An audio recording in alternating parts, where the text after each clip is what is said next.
Everyone, welcome back to my channel. কেমন আছো তোমরা সবাই? আজকে তোমাদের সাথে শেয়ার করতে চলেছি পেঁপে দিয়ে প্লাস্টিক চাটনি। তো সেটা তোমরা অনেকেই নিশ্চয়ই হয়তো জানো, তো আমি তোমাদের সাথে শেয়ার করতে চলেছি আজকে আমার মতো করে আমি করছি। তো সেটা হলো, আমি চিনিটা জলে দিয়ে ভালো করে গুলে নিচ্ছি, আগে গরম জল ফুটিয়ে নেব। তারপর পেঁপেটা আমি ভাপিয়ে নিয়েছিলাম, খুব একটা সিদ্ধ করিনি, জাস্ট যাতে সিদ্ধ হয়ে যায়, যাতে একদম নরম তুলতুলে যাতে না হয়, তাহলে পুরো গলে যাবে। তারপর আমি দিয়ে দিলাম চিনি দেওয়া জলের মধ্যে একটু দুধ, কারণ চিনিতে অনেক নোংরা থাকে, সেটা বেরিয়ে যাওয়ার জন্য একটু 2 চামচ মতো দুধ দিয়ে দিয়েছি।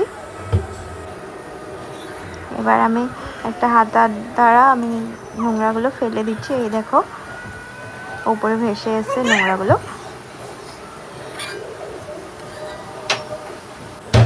তারপর এবার আমি পেঁপেগুলো দিয়ে দিলাম। তারপর একটু দিয়ে দেব নুন। তারপর আমি দিয়ে দিলাম লেবু, একটা গোটা লেবুর হাফটা দিয়েছি আমি। তোমরা কাজু কিশমিশ এখানে ব্যবহার করতে পারো, আমি কিছু দিইনি, আমি জাস্ট নর্মাল করেছি।